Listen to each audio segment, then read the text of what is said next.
Hello, it's a pleasure to be here. My name is Luiz, and we are here today for the lesson number 10 of the Introduction to Spiritism. I hope you enjoy those moments that we're going to spend together. The lesson today is called Miracle or Phenomenon. As you know, we are following the book by Terezinha Oliveira, Initiation into Spiritism. We're going to spend about 40 minutes in the lesson, and then we will have a couple of questions. What is a miracle? The word miracle means something amazing, extraordinary, and surprising. Something like that picture on your left. That picture shows the levitation of a table during a Spiritist meeting that happened in 1898. Actually, this has happened in the house of Camille Flammarion. Camille Flammarion is a gentleman, is a man, not a woman. Then sometimes we understand that Camille is a woman. No, actually, Camille. Let's see if I'm not sure if it's this guy or this guy. I don't see enough of the face to recognize, but it's one of the two. This has happened in his residence, and the medium there was the famous Eusapia Palladino. Anyway, this is definitely an amazing, extraordinary, and surprising phenomenon. Popularly, a miracle is understood as a supernatural fact, something that is beyond and outside nature, something unusual and inexplicable, a derogation from the laws of nature. A floating table definitely is something unusual and inexplicable, isn't it? Is it a miracle? Whoops, I pressed the wrong. Just a second. My mouse was in the wrong place. In the past, there were many things considered as wonderful or supernatural. Some were not real facts, but only baseless creeds or superstitions, like little elves walking on gardens and forests. Others were true phenomena, natural facts, such as a solar eclipse, as shown in this picture. They were considered miracles because people did not understood what they were. Their causes were unknown. We know that centuries ago, many spiritual person in a tribe used eclipses to talk about mysticisms and miracles. Today we know that's just the moon coming over the sun. It's not a darkness that came from the bad deeds that were done by the tribe.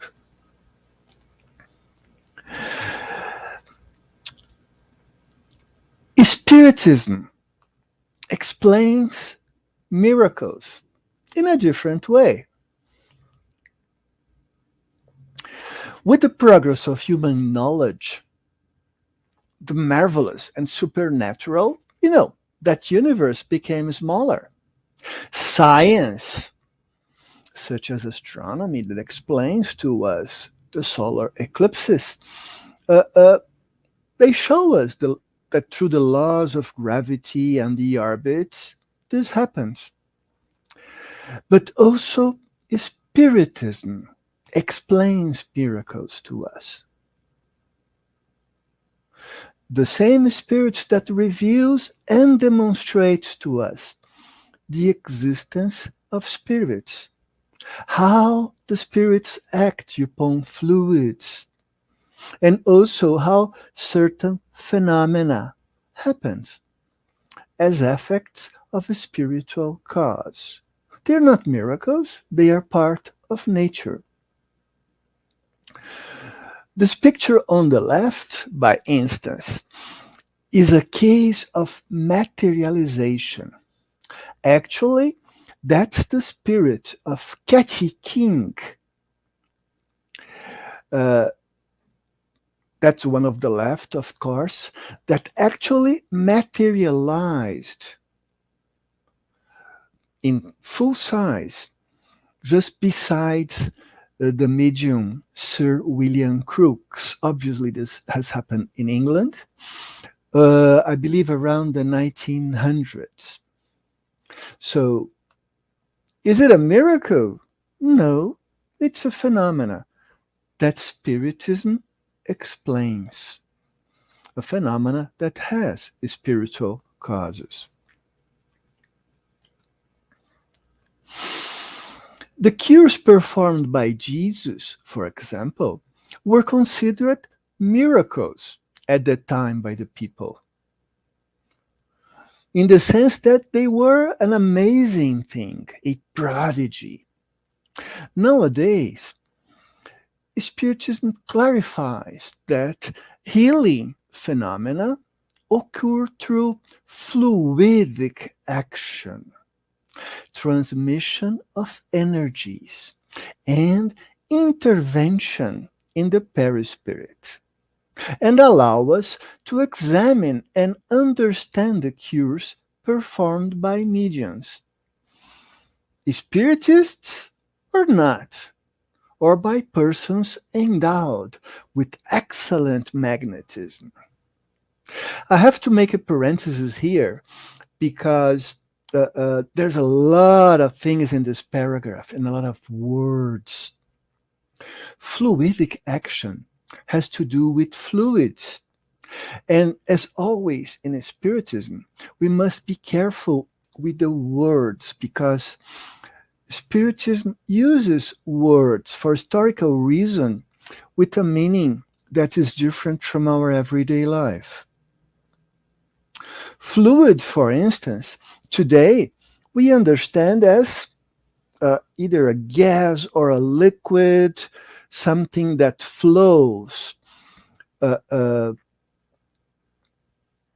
Lighter fluid, for instance, refrigeration fluid. That's how we understand today in the 21st century. But back then, fluids have a different understanding. We're talking about a time before electricity was well understood, before the Maxwell equations were written, before the concept of fields had appeared. So people thought that the interaction, the unseen interaction among bodies was performed by fluids. Magnetism, and here I'm talking about the refrigerator magnet, kind of magnetism, was a result of fluid dynamics, so different meaning. Energy also, in the context of Spiritist, has a different meaning. We understand energy as, strength, the energy to do things, or the energy that moves this box. Here, energy has more to do with the transmission of something that empowers the other side to for an action to happen. So slightly different meaning. And of course, we have the perispirit that you probably already learned in a different lesson. That is a material, but made of ethereal material body that we all have, incarnated or discarnated. And that while incarnated, it's here together with our physical body. Wow. And magnetism, again, when in Spiritist works it is described that some people have the ability to cure through magnetism. We are not talking about the refrigerator magnet kind of magnetism, but a sort of power of influence that is transmitted from one spirit to the other, from one incarnated spirit to another. Okay, so close parenthesis, and I hope this has helped. Back on Terezinha Oliveira book, she reminds us that this explanation of the cures performed by Jesus neither diminishes nor invalidates the admirable cures made by Jesus. On the contrary, it leads us to recognize that Jesus had a high degree of wisdom and power of action. And this wisdom and power of action allowed him to trigger divine laws and produce such phenomena that we all have read about. From the Spirit's book, that's the first book of the codification, we can hear from Kardec that Spiritism states and shows that the phenomena on which it is based are only supernatural in appearance. To certain individuals, such phenomena do not appear natural because they are unusual and outside the orbit of known events. However, they are no more supernatural than all the other phenomena for which today's science is providing an explanation, and which appeared extraordinary in earlier times. Essentially, what he's saying here is that materialization that I have shown a picture to you and the other phenomena, they're not miracles. They just appear extraordinary. And the same way that science provides an explanation to the solar eclipse, Spiritism provides an explanation to those phenomena that are part of nature. Continuing with Kardec words, all spirit phenomena, without exception, are consequences of general laws, are consequences of nature. They have revealed to us one of the forces of nature, an unknown force, or rather, one that has not been understood until today, but one that observation has shown to be in the overall scheme of things. If you are curious, that picture on the left is the medium Peixotinho that is materializing Sister Josefa, that the spirit in white behind him, besides Chico Xavier. You can see that Chico Xavier is very young. I believe this picture has been taken around 1950 or something like that. The thing that comes out from Peixotinho's mouth is ectoplasm, is what generated the materialization behind him, allowing us to see Sister Josefa with our physical eyes. Actually, just a little later after those experiments, Chico Xavier stopped working in materialization. He was very interested in that in the early days. But what happened is that Emmanuel, who I'm sure you know was his mentor, told him to stop with these silly things. This is not important. The books are important. And Chico Xavier psychographed over 400 books during his life.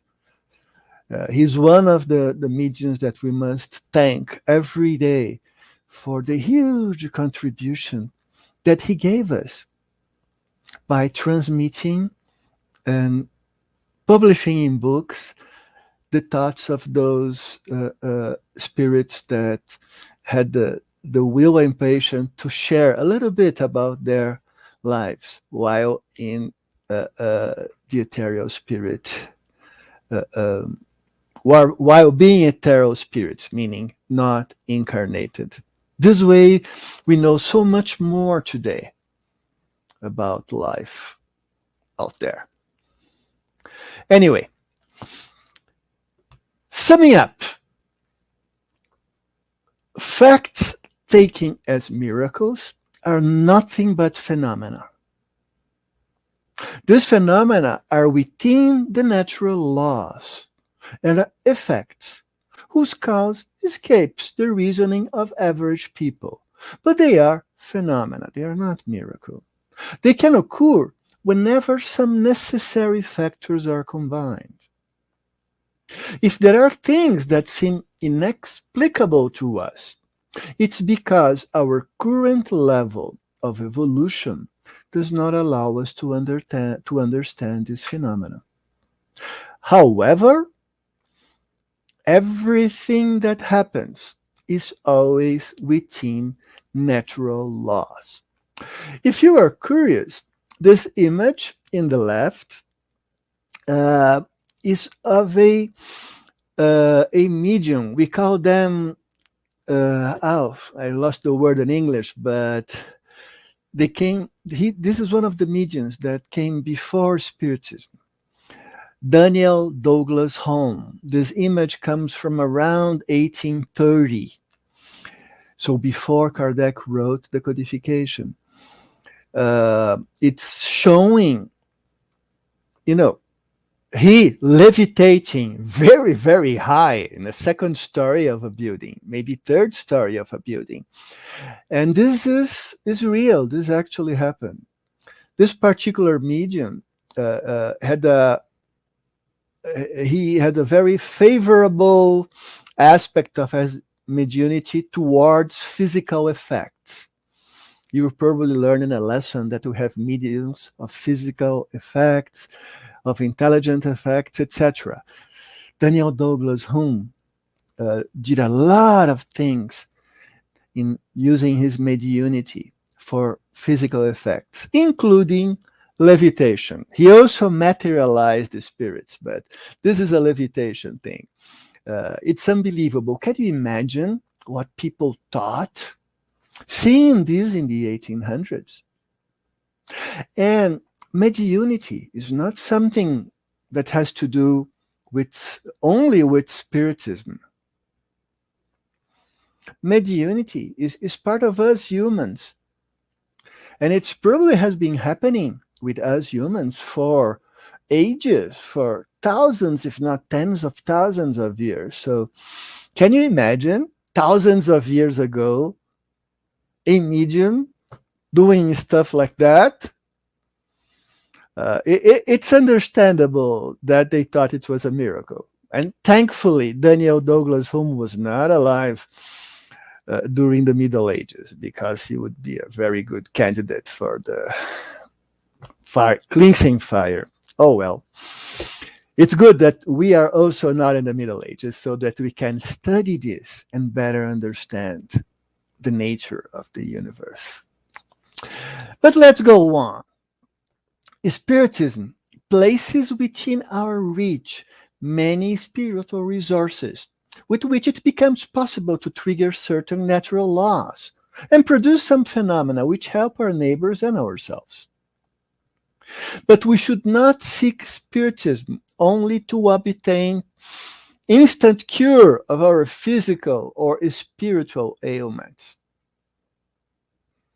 We will be very disappointed if we go in that direction. The key aim of Spiritism is not to accomplish phenomena, either cure or showy things. The aim of Spiritism is to help with the moral progress of humanity. We have a mission here, actually, of improving ourselves, and with that, improving humanity as a whole, and with that, to improve Earth.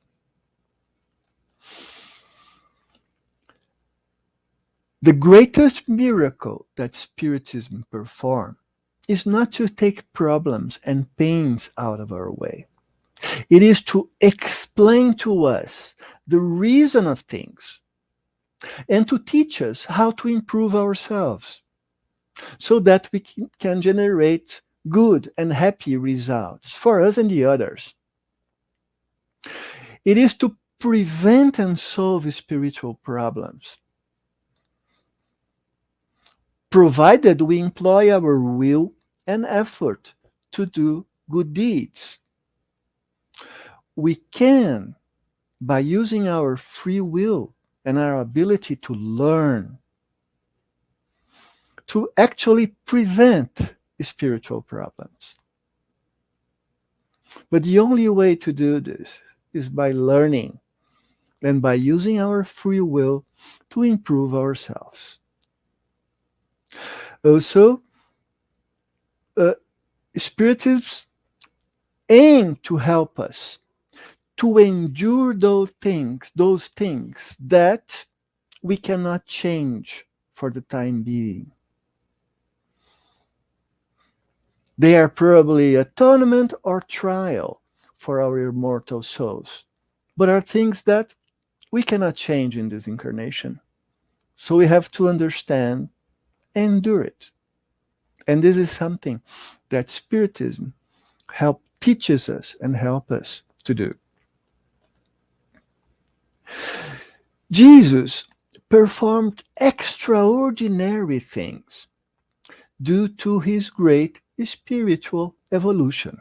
In fact, Jesus only gave us a sample of spiritual achievements that are possible. The spirits that continue to reincarnate on earth will be able to perform many wonderful phenomena as well. Because the human being is evolving, and we are increasingly learning how to deal with the laws and forces of the spiritual world. However, one needs faith to accomplish spiritual phenomena. So then we go to the second part of this lesson about faith. Picking apart of the Gospel according to Spiritism, another work that's part of the codification brought to us by Allan Kardec. From chapter 19, he tells us, through faith, humans act upon the fluid, the universal agent, modifying its qualities and giving it an impulse that is irresistible, so to speak. Thus, those who combine a normally large fluidic power with an ardent faith can, solely by their will directed toward the good, perform remarkable phenomena of healing and other phenomena formerly regarded as miracles, but which are nothing more than the consequences of a natural law. I believe no explanation is necessary. Whoops. Sorry about that. Mouse on the wrong place. Back to Teresinha Oliveira, she tells us that faith is the conviction regarding spiritual things, the certainty that, although they escape our common senses, because they are invisible and impalpable, they exist, they are real, and they work. Spiritual things exist, they are real, and they work. Faith is the conviction, is our conviction in that. Faith comes as a result of knowledge of spiritual things. How can we obtain knowledge of spiritual things? We can obtain it through the direct observation of spiritual phenomena, whether objective or subjective, experienced by ourselves or other people. If you are curious, this photo is another materialization of Sister Josefa. In this particular moment, she is receiving a book from the heads of Dr. Valdo Vieira and Chico Xavier. It's told to us that after that, the materialized form actually talked and entered into a dialogue with the people present. Definitely, that's a way for us to obtain faith as a result of the direct observation or phenomena experienced by other people. That spirits are real, exist. But there are other ways. Through reasoning about the phenomena of the universal life, we can infer from them laws, concepts, principles that transcend our senses. And also through information about spiritual realities given to us by others, being them incarnated or not incarnated, but by others that deserve our trust and respect, not by anyone, incarnated or not incarnated. And that's it. An example, the book at the left is called The Messengers. It's a book written by André Luiz that you probably know from Nosso Lar. That is probably the most famous of the books by André Luiz. Even became a movie. André Luiz is one of those that shared with us in a series of books that called Life in the Spiritual World series of books, where he tells us his experiences as an ethereal spirit in Nosso Lar, doing tasks, accompanying other more elevated spirits in their tasks. Thanks to André Luiz and others, we have a lot of information about spiritual realities. Spiritual realities of when we are ethereal spirits on the ethereal world, or spiritual realities that affect us while incarnated. So that's the kind of good information source that one can rely to learn more and to strengthen his faith. Back to Teresinha, she tells us that in order to lead to the right action, faith has to be enlightened and well-founded. Our faith should allow us to understand who we are, where we came from, and why we are in the world, and where we will go after death. That is, that we are spirits, children of God, coming from the spiritual plane, incarnated here to evolve until we go back to the plane from whence we came. Our faith should show us that we can act upon things and beings, and how we should act upon things and beings.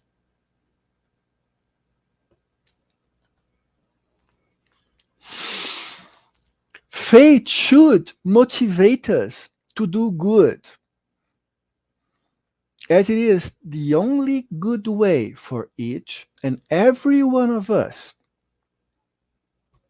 to move ahead. It's the only good way. Our faith should assure us of divine support and assistance, for our good spiritual achievements through Jesus and the good spirits, which are his emissaries next to us. What Teresinha is telling us is that we always have support from the evolved spirits. As you probably already learned, we have a number of spirits that are all the time helping us, guiding us in a good way. If we just let them do that, we all have a mentor that's close by us. And as long as we give him space and thought, and we'll get his good influences. All of them will provide assistance for us to go in the correct way. Even though we don't maybe hear them, they are providing us with inspiration and protection and guidance. Our faith should give us the courage in this evolutionary effort, and courage in this effort towards the practice of good. This will allow us to get results, to improve ourselves while here, or there as well in the material world. But faith should give us the courage and the perseverance for us to do this. And Teresinha tells us that such is the faith that can carry mountains, as in the picture on the left. That's obviously a metaphor. It's obviously a metaphor. It means such is the faith that makes one endure some sufferings, overcome difficulties, and transform situations and people.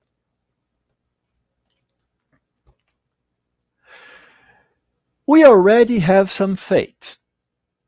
We know a little about spiritual life, and with this faith, small it is, we have already managed to achieve something, to overcome difficulties, to endure situations. All of us, you and me. But if we cultivate our faith by studying, especially studying, observing, and practicing spiritual things, our faith will grow and allow us to do things that are more difficult and more important, truly admirable. And that was the message for you today from this lesson, Miracle or Phenomenon. I hope you enjoyed it. I hope it brought something new to you, even if it's just a detail. And now we'll go to question and answers. Maybe there you'll find important information for you as well.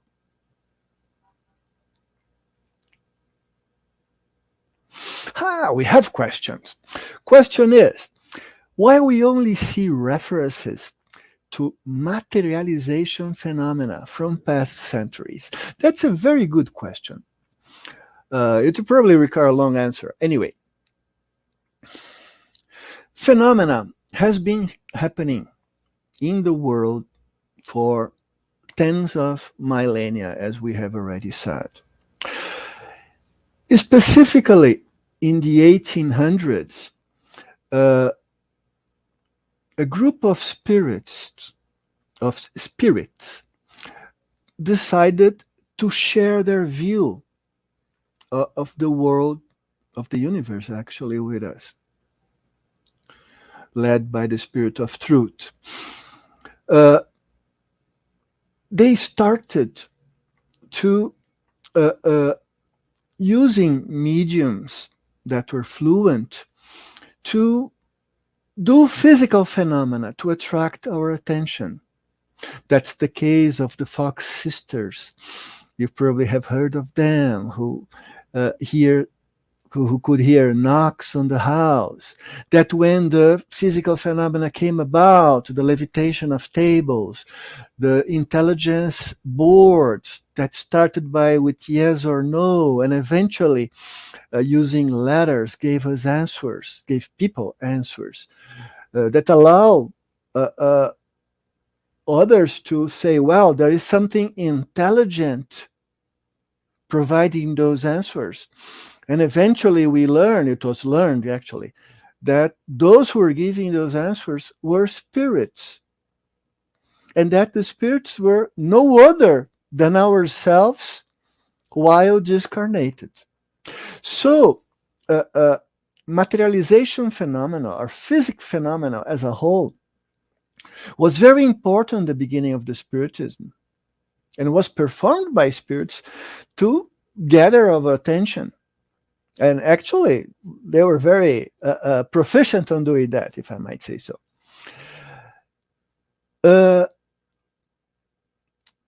Materialization in the beginning of the 20th century was relatively common.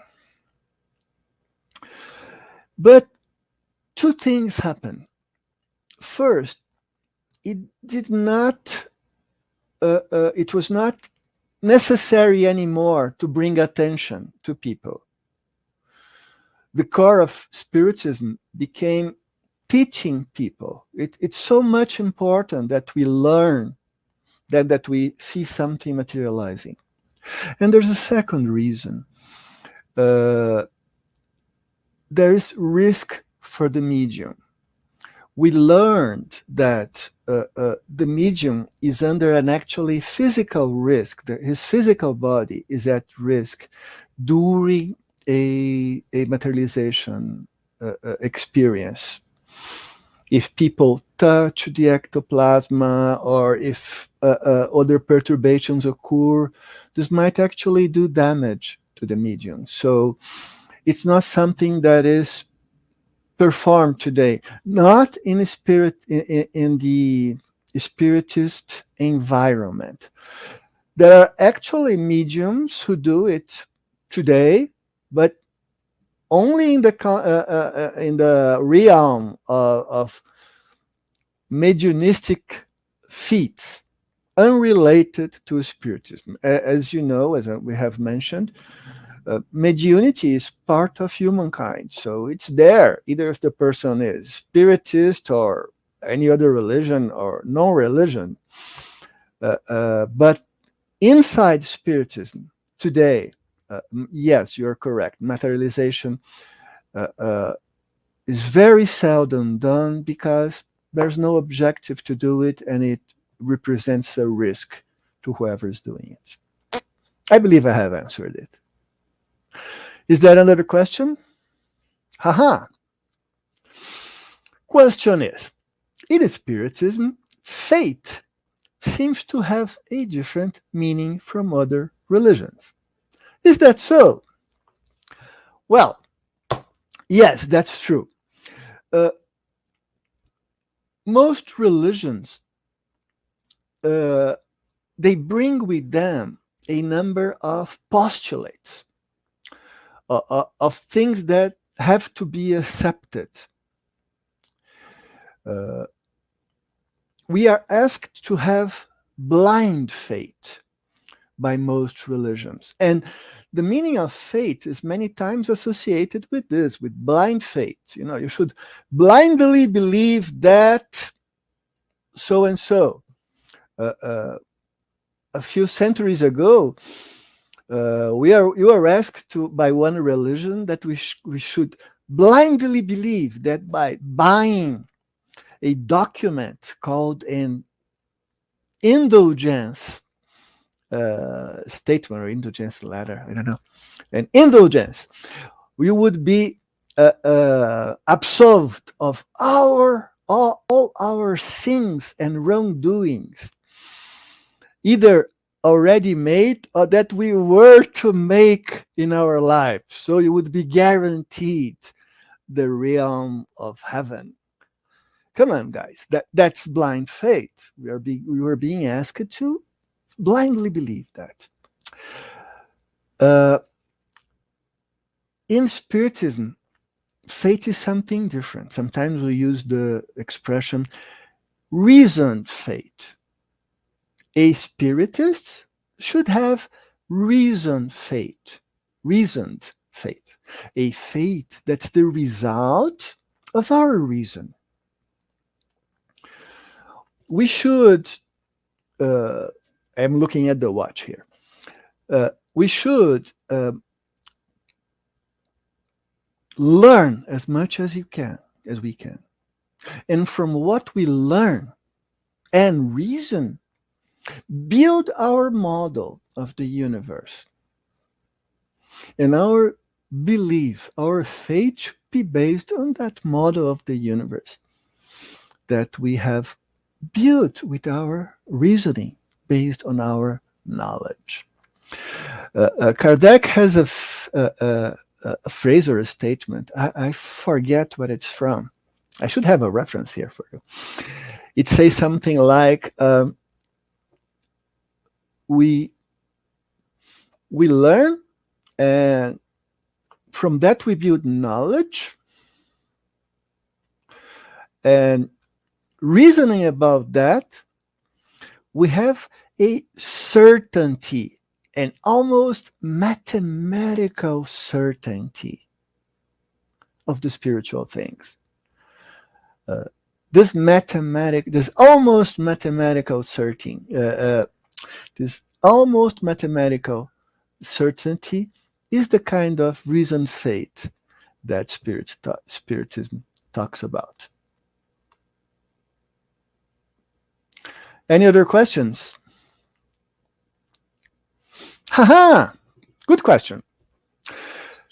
What Spiritist books should we study? Yes, in the end of the presentation, I told you, study. So yeah, what should we study? We definitely should read the codification, the 5 books by Allan Kardec, maybe one or another book by Allan Kardec as well, such as What is Spiritism? He has some small books. They are great. The codification we should read and reread. It's interesting. I have read most of those books many times, and whenever I read them again, I find things that I had not noticed before. It's actually a very good practice to participate in reading studies of those books, because when reading together, part by part, sometimes, one of us sees things that the other doesn't, that we would not notice reading by ourselves. So you should not only read one and many times, but try to participate in study groups of the books. That's very good. Also, there are a number of very good Spiritist work, both by incarnated and discarnated persons. Regarding the incarnated, try to go to established Spiritist authors. There are many, very, very good. Some of those books are very thick, like the Perispirit book or the Mediunity book by Zimmermann. But try to stick to good and respected incarnated authors, like Sueli, Campos, if I'm not wrong about her last name. Recently discarnated. Regarding discarnated authors, also look for reliable work from reliable psychographic mediums, such as Divaldo Franco, Chico Xavier, of course, and spirits such as André Luiz, Emmanuel, Filomena de Miranda. From those sources, you have like a few hundred books that will definitely improve your knowledge of Spiritism, your faith, and will allow you to improve yourself. We reached our goal. I was directed to be strict with my time with you. This was lesson 10, Miracle or Phenomenon. I hope you enjoyed it. I will be back in lesson 24 and talk to you about dreams and sleep and the emancipation of the soul. It's been a pleasure being here with you. Take care.